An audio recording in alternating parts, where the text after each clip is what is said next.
కర్మ అనేది మన చేతల ఫలితమే. మనం నాటిన విత్తునే కోస్తాం. ఈ సిద్ధాంతాన్ని మహాభారతం ఎంతో స్పష్టంగా చూపిస్తుంది. ముఖ్యంగా కర్ణుడి మరణానికి ముందు శ్రీకృష్ణుడు చెప్పిన మాటలు. కర్ణుని రథచక్రం భూమిలో ఇరుక్కుపోవడం. కురుక్షేత్ర సంగ్రామంలో ఓ దశలో కర్ణుడి రథచక్రం భూమిలో ఇరుక్కుపోయింది. అతడు తన రథాన్ని దిగి దాన్ని సరిచేయడం ప్రారంభించాడు. ఈ సమయంలో అతడు ఆయుధాలు లేకుండా ఉండిపోయాడు. ఈ పరిస్థితిని చూసిన శ్రీకృష్ణుడు వెంటనే అర్జునుడిని ఆదేశించాడు. ఇప్పుడు కర్ణుడిని సంహరించు అన్నారు. అర్జునుడు భగవంతుని ఆజ్ఞను పాటించి వరుసగా బాణాలు వదిలాడు. చివరకు కర్ణుడు నేలపై పడిపోయి మరణశయ్యపై ఉన్నట్టయ్యాడు. కర్ణుడి ప్రశ్న, శ్రీకృష్ణ ఇది న్యాయమేనా? తన మరణానికి ముందు కర్ణుడు శ్రీకృష్ణుని ప్రశ్నించాడు.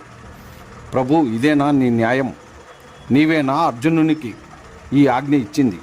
ఆయుధాలు లేని నిరాయుధుడిని చంపమని అర్జునునికి నీవే చెప్పావా? ఈ ప్రశ్నలో కర్ణుని ఆవేదన, అతని ఆశ్చర్యం, న్యాయం కోసం అతడు వెతుకుతున్న తపన కనిపిస్తాయి. శ్రీకృష్ణుడి సమాధానం, కర్మచక్రం తిరుగుతూనే ఉంటుంది. శ్రీకృష్ణుడు చిరునవ్వుతో ఇలా సమాధానమిచ్చాడు. కర్ణ, నీకిప్పుడు న్యాయం గుర్తొచ్చిందా? నీవు పద్మవ్యూహంలో చిక్కుకొని నిరాయుధుడైన అభిమన్యుని దయలేకుండా చంపినప్పుడు ఇదే ప్రశ్న నీ మనసుకు రాలేదా? అప్పుడు నీవు నీ కర్మను చేశావు. ఇప్పుడు దాని ఫలితాన్ని అనుభవిస్తున్నావు. ఇది నీకు కర్మఫలమే.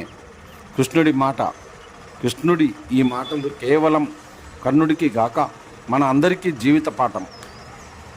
చేసే ప్రతి ప్రక్రియ ఫలితం ఉంటుందని, అది ఆలస్యమైనా తప్పకుండా మన ముందుకు వస్తుందని ఇది స్పష్టం చేస్తుంది. కర్మ సిద్ధాంతం జాగ్రత్తగా నడుచుకోవాలి. ఈ కథ మన పలు ముఖ్యమైన పాఠాలను నేర్పుతుంది. కర్మ అనేది తప్పించుకోలేనిది. మనం చేసే ప్రతి పనికి ఫలితం ఉంటుంది. అది వెంటనే కాకపోయినా తప్పకుండా అనుకున్న దానికంటే ఆలస్యమైన తప్పకుండా మన ముందుకు వస్తుంది. అపరాధం చేసినప్పుడు దానికి ప్రతిఫలం తప్పదు. కర్ణుడు అభిమన్యుడిని చంపినప్పుడు అందుకే అతనికి అదే విధంగా మరణం వచ్చిందని కృష్ణుడు చెప్పాడు. మంచి చెడులను మనమే నిర్ణయించాలి.